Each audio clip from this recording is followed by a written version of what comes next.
Hi, everybody. So today we have a guest episode from Dan Blumberg, who is formerly of the New York Times and LinkedIn, and the host of the podcast Crafted, which has won 2 Webby Awards. So Dan has interviewed founders of many high-growth startups, including people from Lattice and Gusto and Moov and Monte Carlo and Customer.io and more. But this episode we're excited to share is with Matt Lerner, who is both a growth leader, ex-PayPal, and author of the book Growth Levers, which is a top apparently 0.03% of all titles on Amazon. So why did I pick this one, aside from being an amazing episode?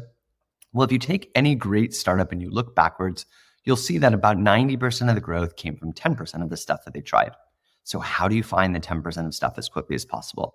So this episode was amazing for me. One, how to learn how to be a better host for all of you, because Dan is amazing. But it's also a challenge that every company faces, especially founders and the finance teams that we partner with to fund this stuff. We have to fund experimentation, but we also have to lean in hard to what is working. And so this is, I think, a great episode. I hope you all enjoy it. And also, my interview on Crafted will come out. So keep an eye out and subscribe to the show if you want more insights into my founder journey with Puzzle. All right, enjoy. So if you take any great startup and look backwards, you'll see that 90% of their growth came from like 10% of the stuff that they tried. So how do you find that 10% as quickly as possible? That's Matt Lerner, and he's advised hundreds of startups on how to grow. And now, the CEO of System has written a book called Growth Levers, where he shares his approach. This episode of Crafted is full of actionable advice on how you can grow your products and companies. Matt will tell us about the mindset shift founders need to make from thinking about their products to thinking about their customers' needs. So we teach this all the time, and Dan, it's hard. This is the hardest thing we do. We'll talk about jobs to be done style interviewing and why it's such a powerful approach, but also why at first Matt was put off by some of the overly academic language that often goes with jobs. But the thing I couldn't argue with was when somebody did a good jobs interview and I would read that transcript, I would know everything I need to know to sell the product. So I couldn't argue with the outcome. And we'll talk about how you can get new customers to that aha moment as quickly as possible so they stick with your product. Plus, there's lots of real talk about founders and the mistakes they make. I don't think most companies know where their rate limiting step is.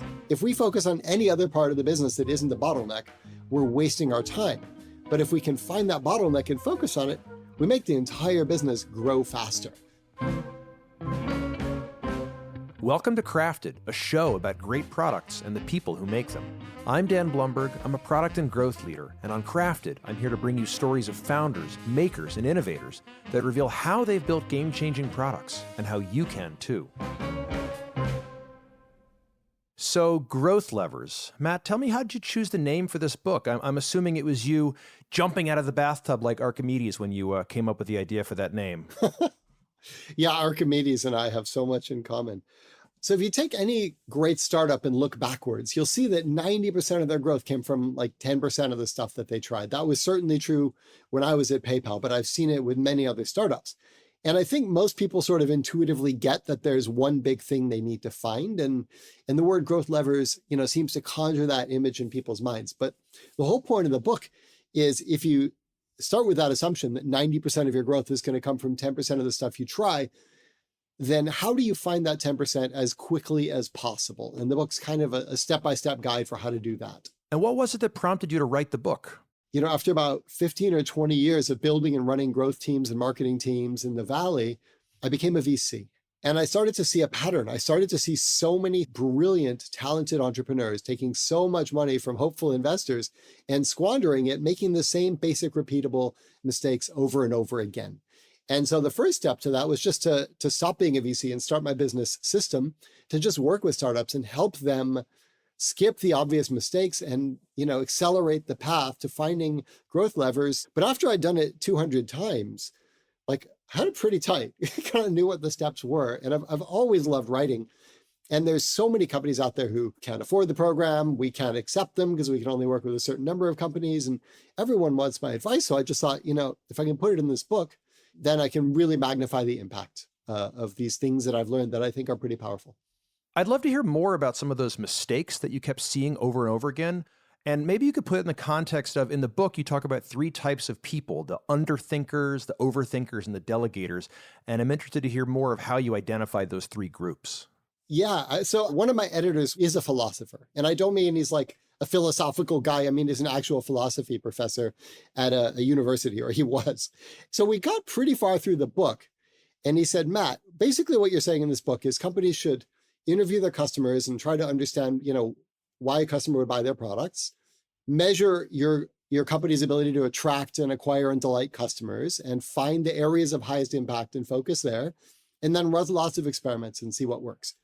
And he goes, Matt, don't take this the wrong way, but isn't this kind of obvious? Isn't this what all companies do?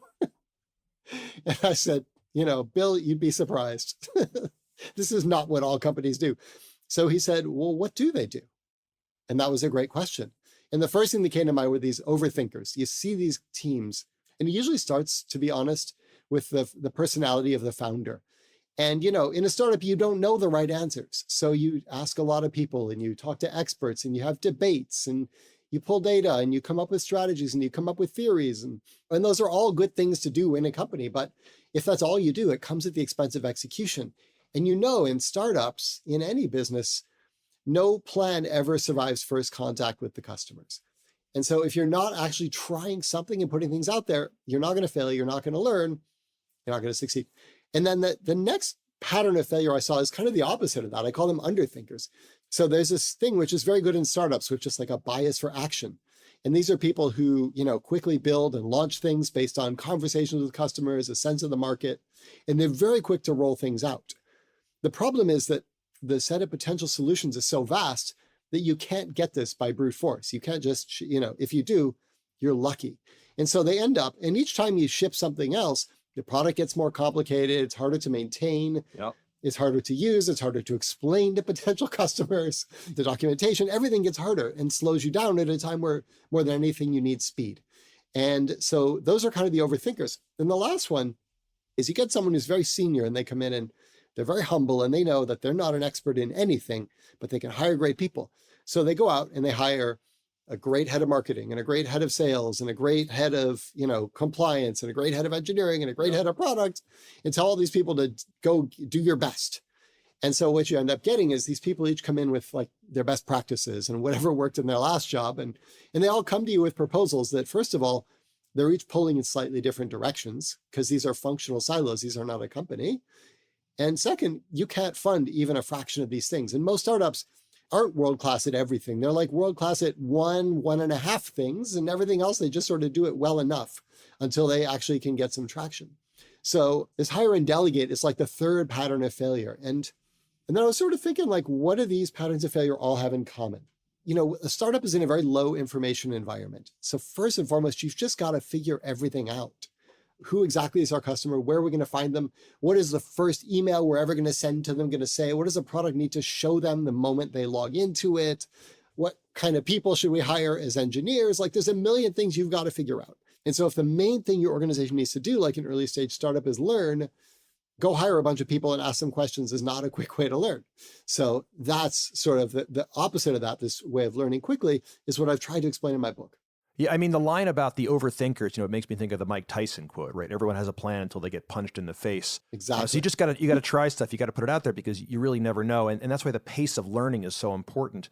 But I want to ask this super naive question. And I have my own take on the answer for why here. But why is the pace of learning so important? Because I imagine you meet some people who you're advising and it's not actually obvious to them why the pace of learning is such a key metric. So I'd love if you could expand on that. The simple, straightforward answer is, in a startup, you've got, depending on your runway and your burn rate, maybe 1 to 2 years. And you're going to have to do something that can scale. Like the best startups will scale from 0 to IPO, like 9 figures annual recurring revenue, public company in 7 years. So if you're going to do that, you got to learn quickly. So Here's a thought experiment I do with people. Who knows, Airbnb took something like 5 years to find product market fit. Slack started as a games company. I don't know how many wrong turns your startup needs to make before it's, going to find its magic bullet and be successful. But let's pretend we knew your startup needed to make exactly 1,000 mistakes.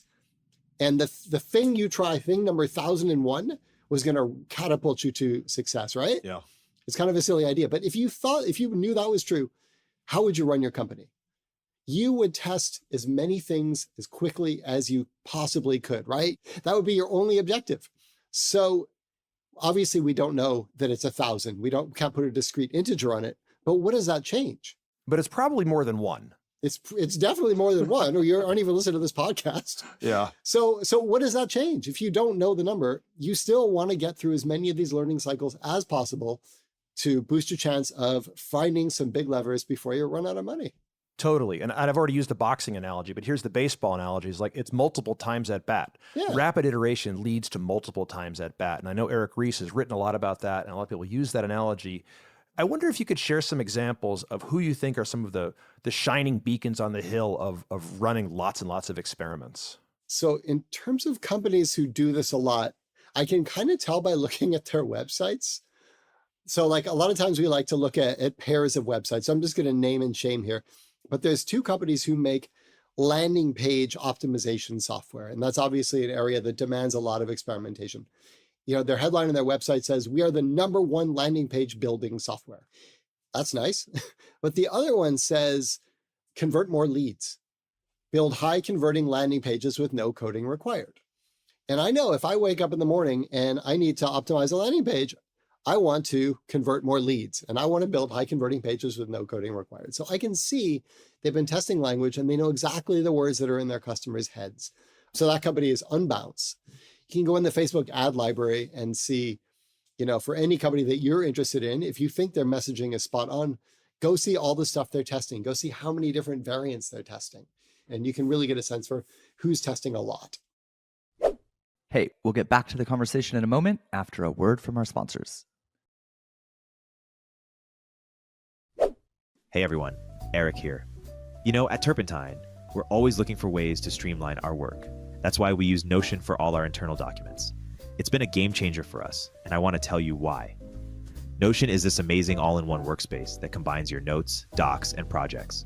But what's really cool is their new Notion AI. It's like having multiple AI tools built right in. You can search, generate, analyze, and chat, all without leaving Notion. What sets Notion AI apart is how it personalizes responses based on your content. It's not just another generic chatbot, it understands the context of your work. Plus, it can search across thousands of docs in seconds, even connecting to tools like Slack and Google Docs. And get this, Notion is used by over half of the Fortune 500 companies.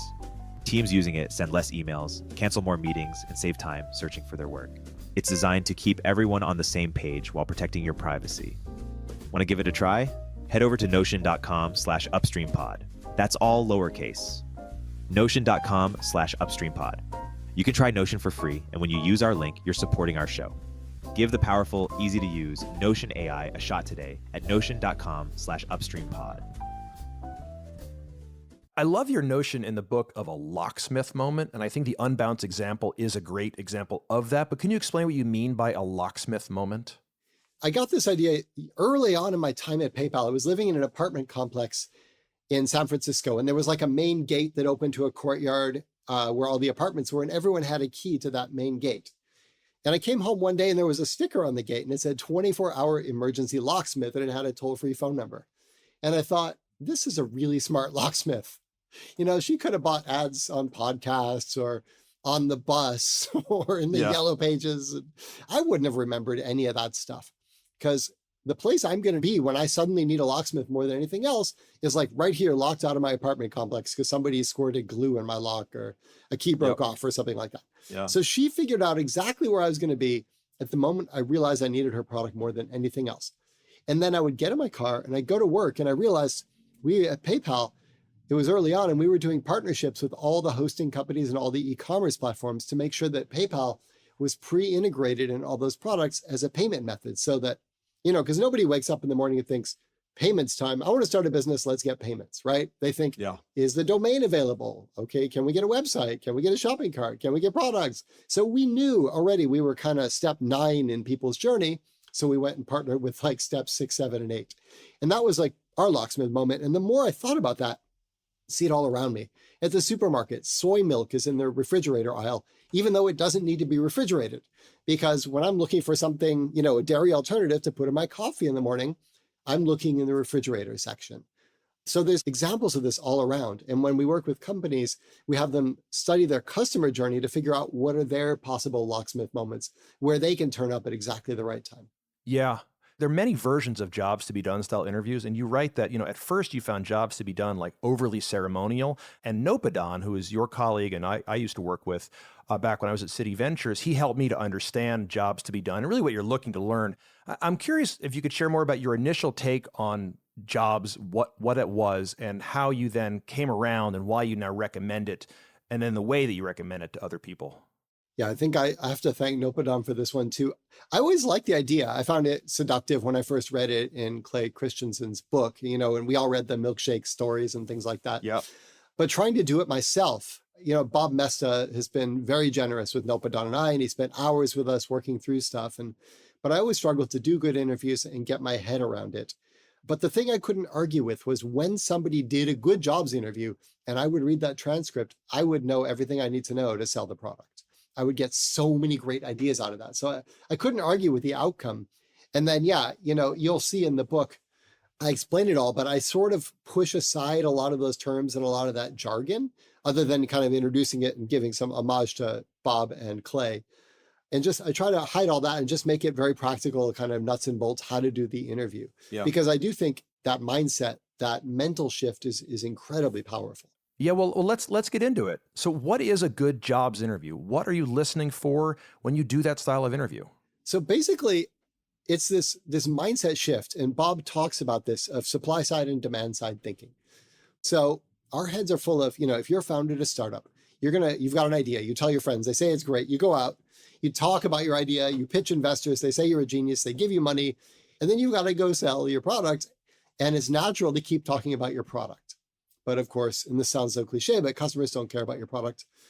They care about, selfishly about what it's going to enable them to do. And it's very hard for people to step outside of thinking about the product and imagine themselves in the customer's view, what's this going to enable them to do. So in the book, I use the example of like a meditation app. And so if you, invented a great meditation app and you wanted to get customers, you thought my customers want NSDR meditations, non-sleep deep rest. And, they want a good narrator voice and they want timers and chants and a sleep timer. And they want Sam Harris, the best meditator ever, to narrate it, whatever. They got all these things they think their customers want. Yeah. No customer wakes up in the morning and thinks, I wonder if I can find Sam Harris meditations, right? A few people do, but everyone in the world needs to meditate. And most people who need to meditate are thinking, I need to sleep better. I need to calm down and focus. I need to be able to be present with my children after work so I don't ruin my marriage. These are the things that normal people think about. They don't think about chants and mantras and binaural beats, right? And so to just kind of be able to jump over that wall and say, okay, a person who needs to meditate, what do they really want? They want focus. They want, sleep. They want to relieve stress and anxiety. Yep. Yep. So the goal of a good jobs interview is to get you to be able to understand the world from that perspective. So how do you do it? So we teach this all the time. And Dan, it's hard. This is the hardest thing we do. And if I could figure out a way to get like ChatGPT to do this for my clients, I would. But the first thing is people sit down for an interview. And the first thing you want to know why they bought your product and how they found it. So you're going to say, how did you hear about us? And why did you buy our product? And those are just the worst questions because how did you hear about us tells you the last mile in a 10-mile journey, right? How did you hear about our meditation app? Well, I my friend Dan told me about it. It's okay. So you just woke up this morning, decided you needed to meditate and asked Dan? No, you've been stressed. You've been sleeping badly for 4 years. So what we'll do is you have to start with the product. So just explain to me in your own words, what did you buy? But then you want to go to the outcome. Okay. And what's that going to enable you to do? Well, I've had trouble sleeping and I'm hoping it's going to help me sleep better so that I can perform better at work and be more patient with my kids. Okay. Now we're focused on the outcome. And now I want to go back and retrace the whole customer journey. So do you remember when you first started thinking about, sleep issues? I was oh yeah, I was having these problems and this and that. And a friend of mine said that, he started seeing a sleep therapist and all that went away. And so I was oh, maybe it's a sleep thing. So what'd you do next? Well, I tried a sleep therapist and that didn't work because blah, blah, blah. So you start with the outcome and then you go back to the beginning of the journey And then you just follow that journey and ask the customer, like, okay, and then what did you do? And then what did you do? And then they're going to, like, I was just literally my last call I was on, this guy had bought a mountain bike. They're going to say something ambiguous. So this guy, I was like, why did you pick this brand of mountain bike? And he's like, the company has a great ethos. What does that mean? Yeah. And like, why is that important to you? What's an ethos? What is that? Can you explain it in your own words? What is their ethos, right? So they're going to say weird things, just unpack those things. And basically I want to go through the whole story, but what I'm listening for are 4 things. Well, 6 things actually. One of them is like, what's his outcome? What are they trying to achieve? 2 is, what are the bad things? Well, not sleeping. What was that like? Oh, my kids, blah, blah, blah, this at work, problems, too much coffee, vicious circle, whatever. You want the bad stuff. And then there's things that stop people from adopting your product, which are going to be anxieties and inertia. Then the other 2 things are going to be those locksmith moments I talked about and alternative solutions. Now, as a marketer, I'm going to get a list, 6 lists of all these things, but the action, sort of like in a gambling sense, is going to be in one of these buckets where I'm going to want to focus first. So, it might be nobody even thinks there is a solution out there. And so like, you're just going to play up the pain first. Or maybe, it's like weight loss. It's a super saturated category and everyone knows there's lots of solutions, but they're really cynical about them. So you're going to start with the anxiety. So you got to figure out like low hanging fruit, where are the most customers getting stuck? So like in that photo book example, it was anxiety.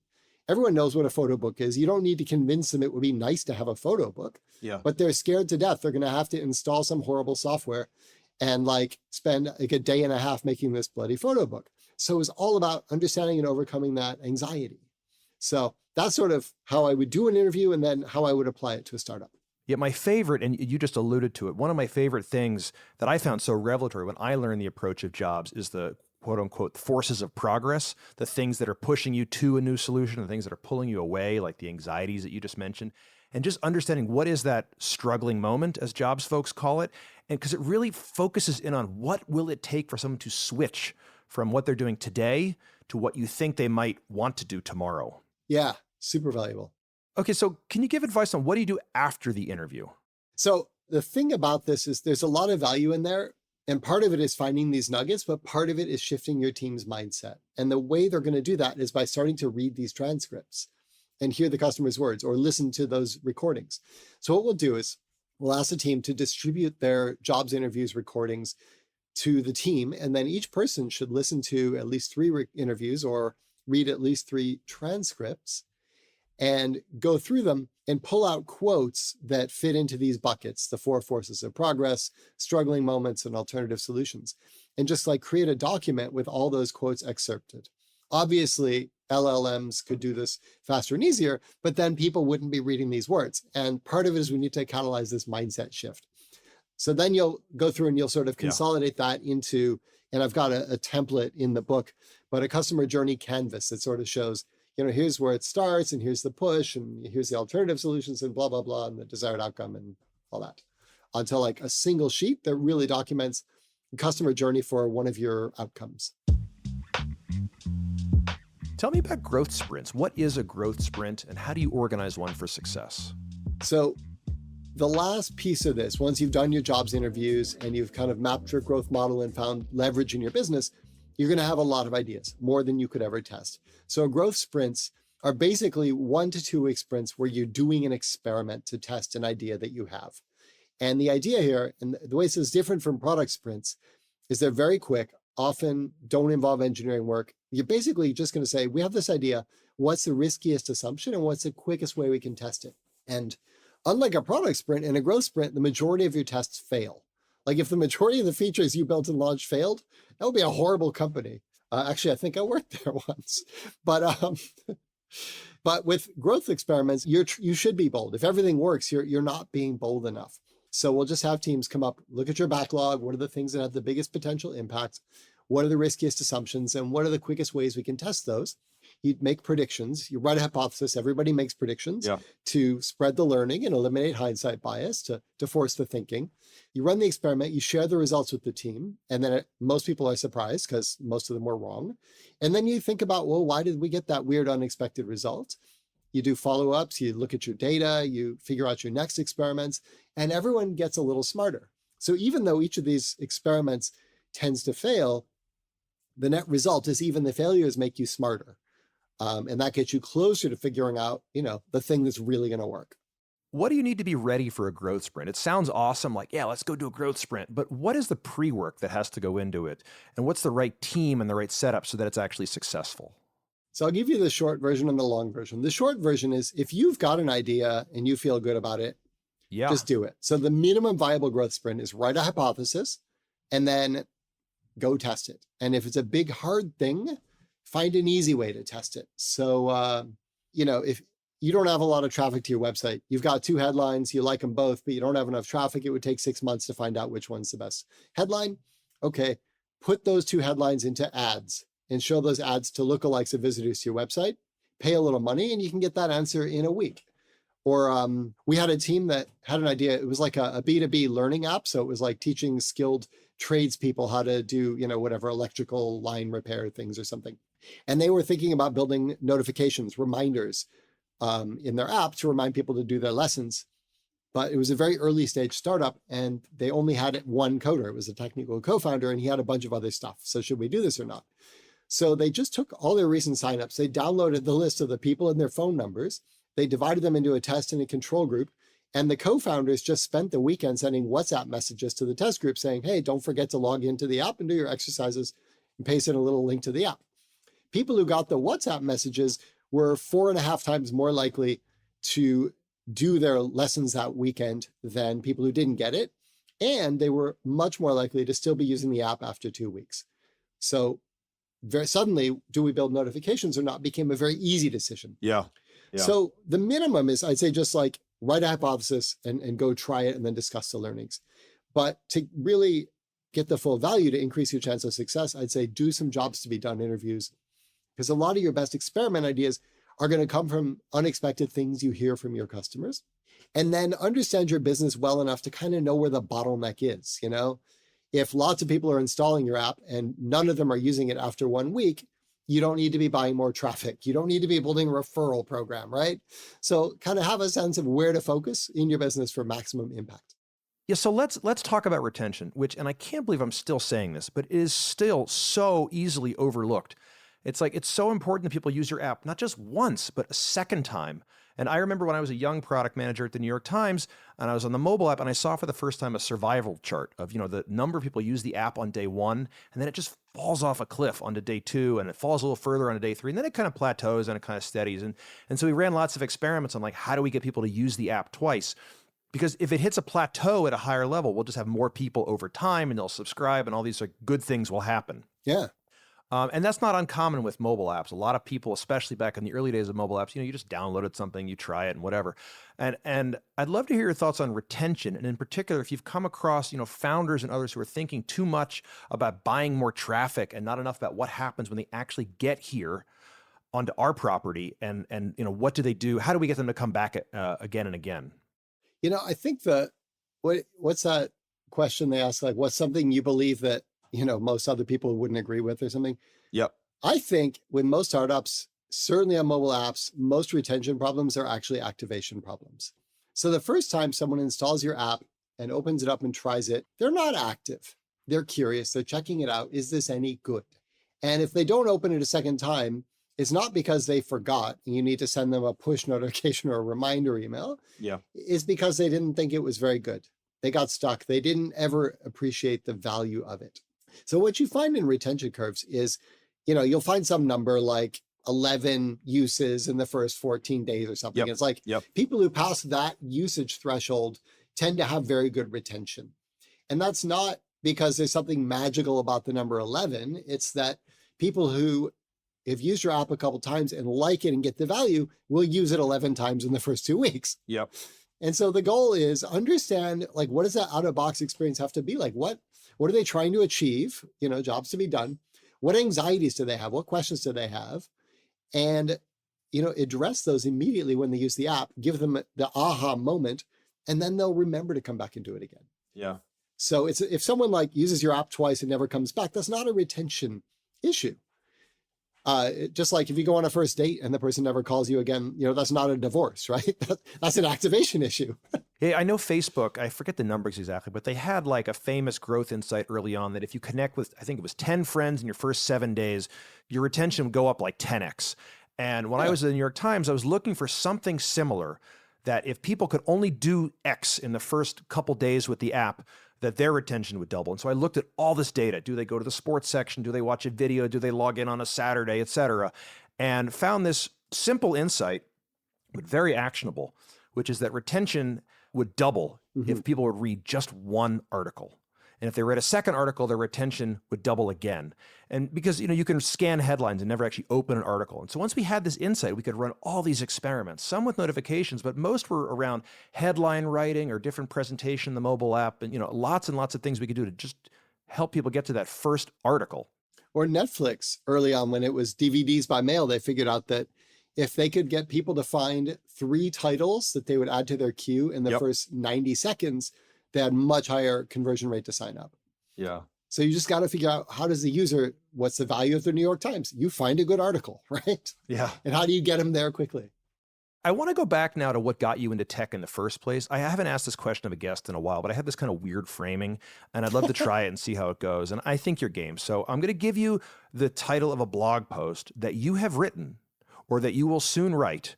And I'd like you to write that blog post for me right here. Okay. Are you game? Let's try it.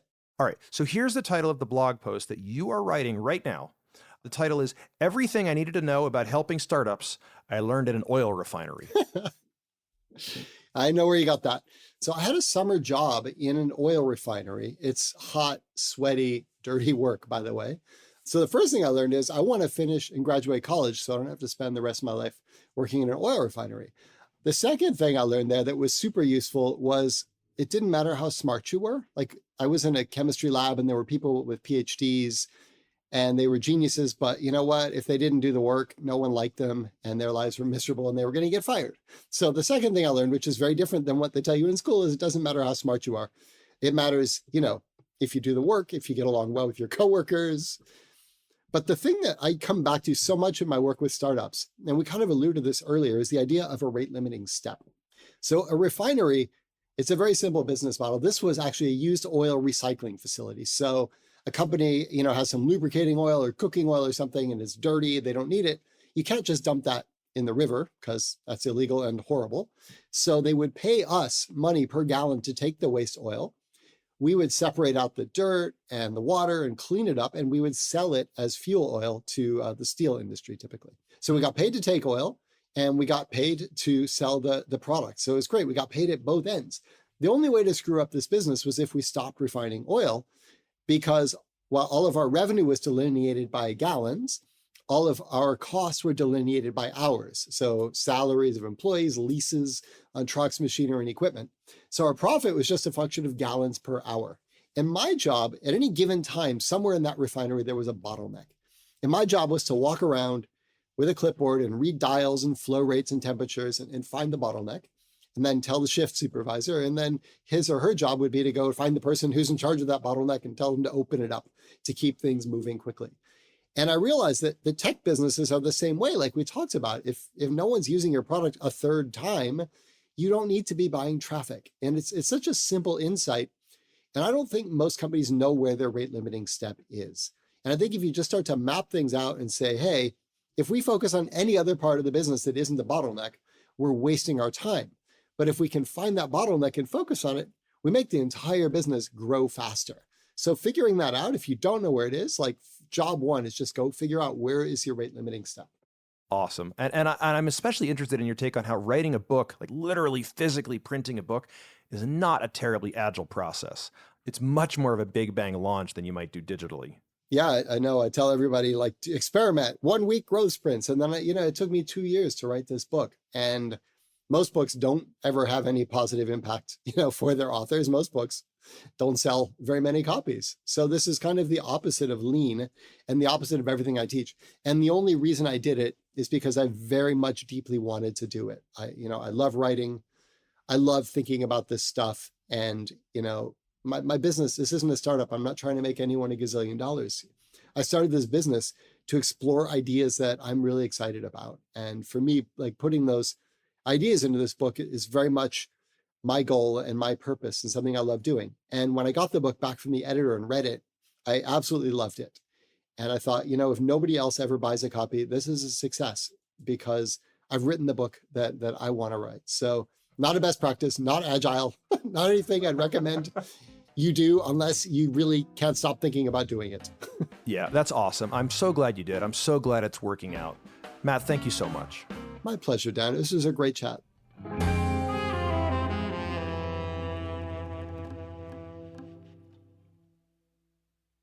Thanks for tuning in to Turpentine Finance. Share it with your executive team, direct reports, friends, and family.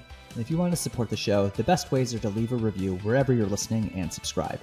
Turpentine Finance is part of Turpentine, the podcast network behind Moment of Zen, Turpentine VC, Age of Miracles, and more. Shows for experts by experts in tech.